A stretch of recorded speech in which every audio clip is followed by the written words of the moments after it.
In today's video, I'm gonna be breaking down a decision that I'm about to make to merge my $3 million a year concrete company and my $1 million a year landscape company. Really, I just wanted to document my thought process, what I'm considering doing, provide an update on my companies, and hopefully all this information will be able to help you make better decisions moving forward in your contracting business. So with that being said, let's hop right into the video with some background. So basically, I have two companies. So I started a concrete company 5 years ago in 2018, and I was 50-50% owner with my father-in-law. He was really good at concrete, and I was good at more the back end, right? The sales, the marketing, and all of that, or at least I thought I did. And that's kind of the funny part looking back is I was pretty confident coming in, and it was a huge learning lesson. And I know a lot of you guys can relate when you guys start a business is you know enough to get started, but it's been a huge journey since then. But anyways, I always had in the back of my mind, is the business doing good because of my business partner, because of my father-in-law? Or are we scaling our concrete company because of me and my efforts in sales and marketing? And I kind of had a lot of self-doubt. And for some reason, I'm not saying this was the smartest way to do things, but for some reason, I had this crazy idea in my head. I'm like, well, you know, the only way for me to find out who it really was and who's really responsible, and kind of like almost an ego check for myself, I was like, I should start my own landscape company. And I'm gonna do this on the side, right? Because I'm going to, what I did is I actually took a pay cut. I took a pay cut from my concrete company out of my salary because I was like, well, the only way to make this fair, right, is if I'm not paying myself as a part-time employee. So now all of a sudden my business partner is getting paid way more salary than I am, but I'm using part of my time to build this new landscape company. So 2021, I launched a landscape company, and I had to launch it a little bit different than how I launched the concrete company because I didn't have full time. In reality, I was spending 80 to 90% of my time on the concrete business, okay? And at the time, the concrete business was doing about $2 million a year in revenue. Actually, a little bit less. I think closer to like 1.5. I think we did over $2 million that next year, like 2021. So I had to spend the majority of my time in that business. So I really didn't have a ton of time to start my landscape company, so I had to approach it different, right? I had to hire out positions that I would have done myself back when I first started, when I had no money, essentially, right? So I was like, well, what are the key functions of the business? I have marketing. I could do that myself because I could just do that on my own spare time, not a big deal. But there's no way I'm gonna be able to do all the sales myself. There's definitely no way I'm gonna be able to work on the crew, because how I'm gonna work on the crew if I'm really managing the concrete company is my full-time thing. So, you know, I kind of start figuring stuff out along the way. And that whole process actually helped me develop as a person way more because I had to handle more. I had to think about more. I had to learn how to offload responsibility and delegate way more. But 2021, our first full year, we did good. I made 6 figures of income from that business, really working on it like 5 to 10 hours a week. And I was like, oh my God, this is cool. And that's when I really loved the process of being a true business owner versus being a business operator, or being like a solopreneur, which is probably what led me to my journey here, like, you know, trying to help other people do the same thing. Because I know a lot of people as business owners, they don't want to be the one in the show, you know, in the business day in and day out, making the sales, making the phone calls, managing the guys. And I was forced into doing that with my landscape company. And so, you know, fast forward, both the businesses are doing good. Okay, so the landscape company is about a $1 million a year company. I like keeping it small because it's lean, mean, good profit margins. There's not that much stuff to worry about. And honestly, the whole reason I even started my landscape business was an ego check, which I never would do again, because a business is kind of like a baby. You can't just have a baby and then give it up. I guess you can, right? You can put it up for adoption. You could sell your business, but like, that's just kind of dumb. Plus, selling a business, you only get 3 times net income, especially if it's like a random buyer.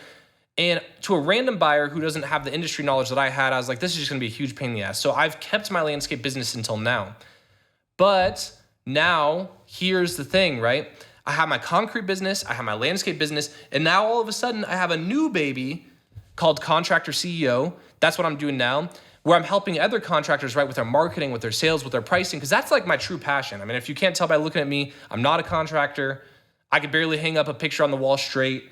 I'm not proud of that, but that's just who I am. I just know myself, right? I'm good at the back end of business, and I'm learning the back end of business. I'm still nowhere near finishing my journey. But it's fun for me. I enjoy helping other people and stuff. So now I have this new baby. So now I got 3 babies that all of them need attention. All of them need this and that. So, which then brings me to where I'm at now, which is what this video is about, right? Which is about, okay, I'm considering selling my landscape company to my concrete company. So I'm kind of like selling it to myself, but I'm basically giving up 50% ownership because I have 100% ownership of the business now, but then I'm going to go to 50% ownership, right? Under this whole new system. So I'm giving up a lot of upside. I'm giving up a lot of control, but I wrote down some pros and cons, which I'm going to take a look at as I kind of go through this.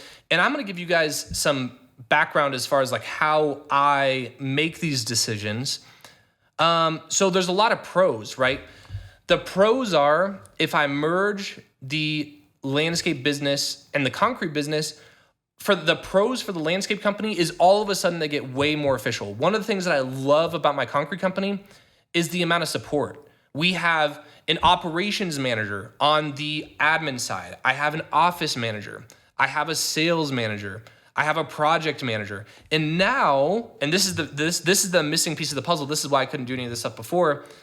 I have a new kind of, think of it like project manager A and project manager B. I have 2 levels. I just hired a brand new guy who just started with me, and he's a total badass. He did 20 years in the Army. He managed multiple platoons of people.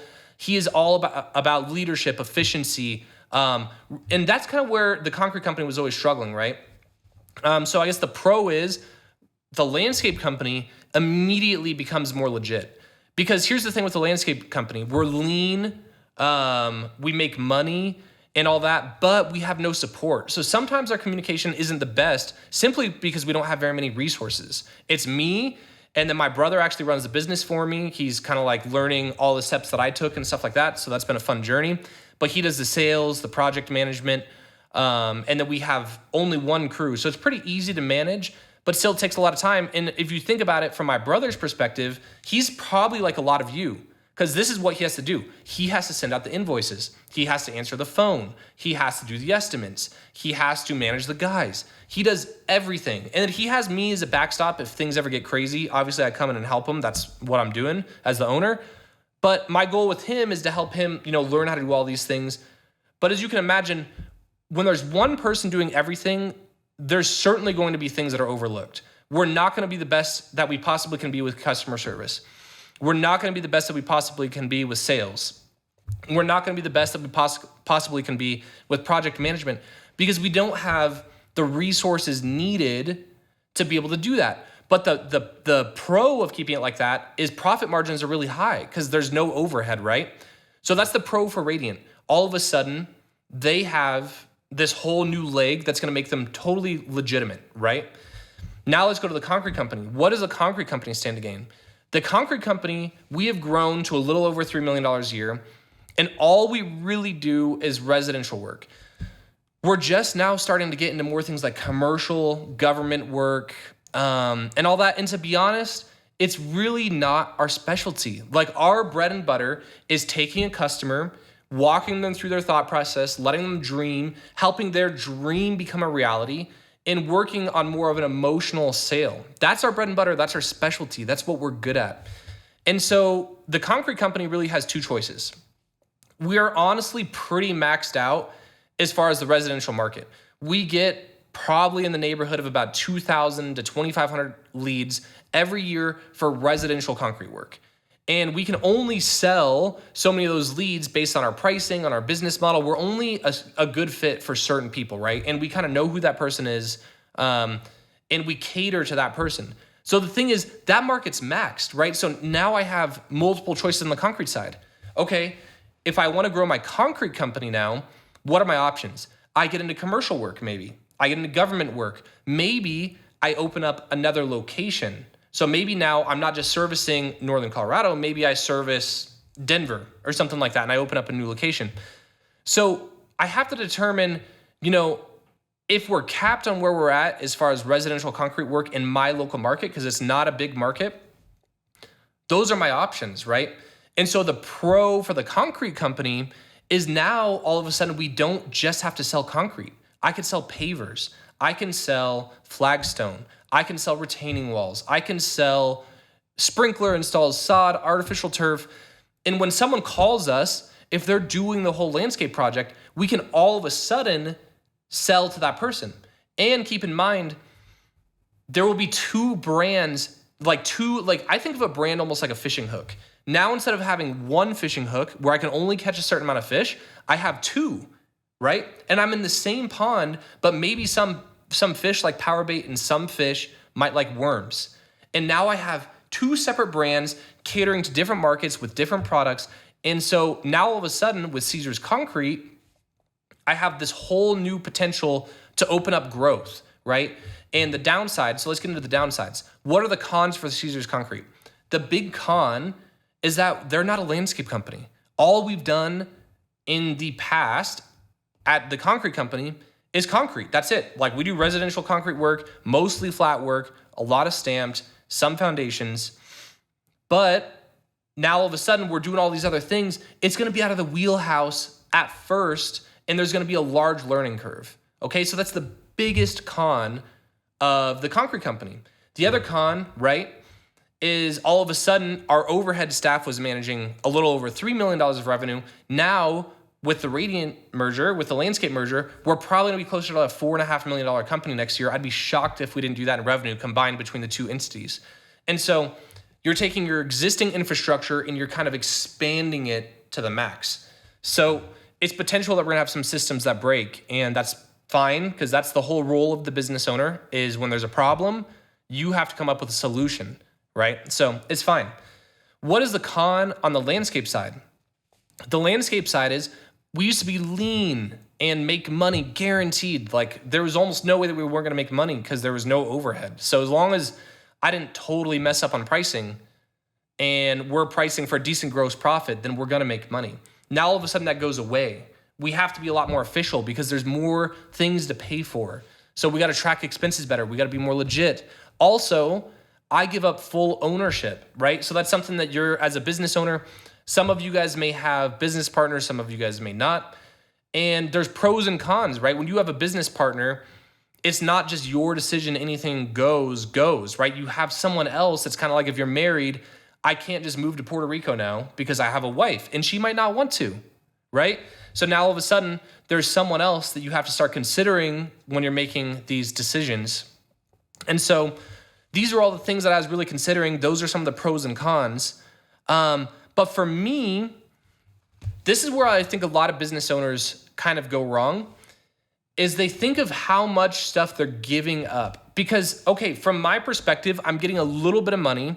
In all transparency, I'm gonna sell my landscape business to my concrete business for about $225,000.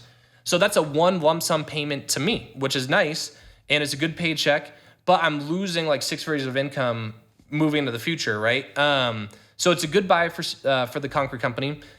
And a lot of people would freak out and say, well, like, why would you do that? It's barely even taking you much time to manage now. Like, that's dumb. And some of you, that might be your answer. For you, you might think that's dumb and it's better to just keep doing what I'm doing and stack the money and all that stuff. But for me, my attention can only be spread so thin, right? Right now, like I said, let's go back to the beginning. I have 3 babies: landscaping, contractor CEO, concrete. And in my opinion, I'm doing a disservice to all of them by trying to tend to all 3. And I'm only one person, right? I can only do so much. And a lot of people, I was able to scale up my contracting businesses relatively fast. I mean, in 5 years, having, say, roughly, guaranteed over $4 million in revenue. To some people, that's not much, but to other people, that might be their dream. Everyone, it's all, perspective is reality. But most businesses fail in the first 5 years, and ours is a multiple 7-figure company. And I'm saying that purely out of fact, not out of bragging, because I think that we could do a lot better.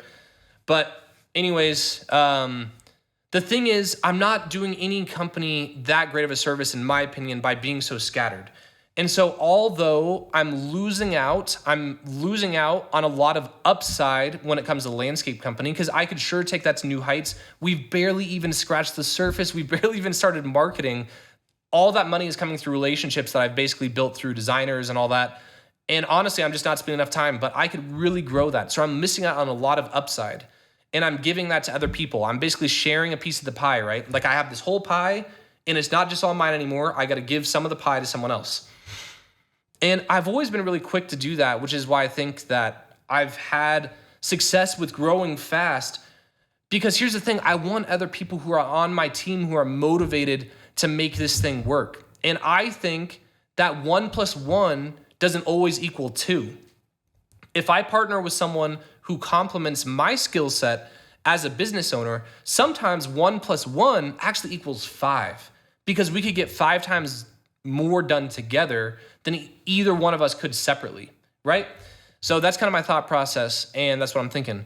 And remember that sometimes we have to shut a door a little bit so another door opens. And this is what a ton of people think.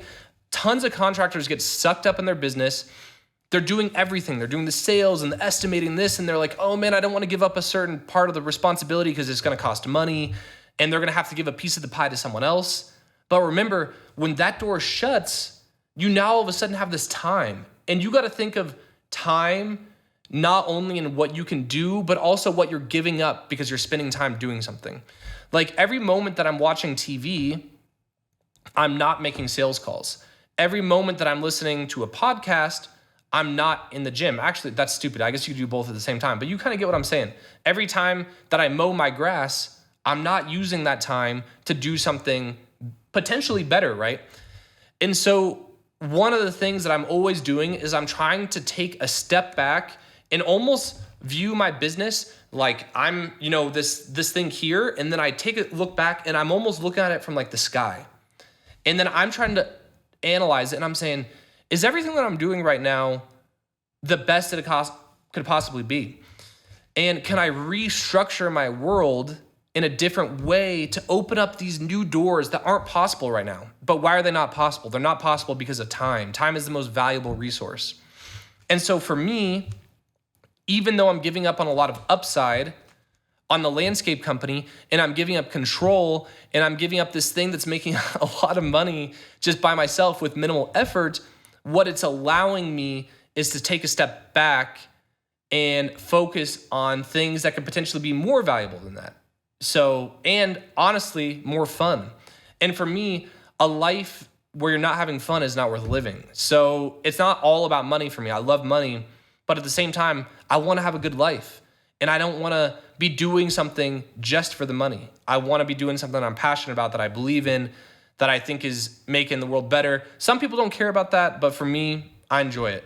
The whole reason I'm doing stuff like this, this podcast video, all that stuff, is because I like it. And that's the best part about being a business owner. And also, I know a lot of you guys are probably, a lot of people on social media all the time, they rag on me. Oh, this is stupid. Why would you have that big of a business? Why would you do this? Why would you do that? A lot of it is just because I value being able to make decisions that impact my life. And if you're small, you're a slave to your business. So that's one of the big benefits of getting bigger. Your margins come way down. But if freedom to you, like time freedom, money freedom, all that stuff matters a lot, that's the only way to do it, right? Get others on your team. So we're a team effort. Same thing, right? My office manager is out next week. Well, guess what? We have other people to take a step in, and we can do that. And we're not going to crumble because we have a team and systems in place. So that is basically what's going on. It was kind of meant to be an update into my life, what I'm doing in my business.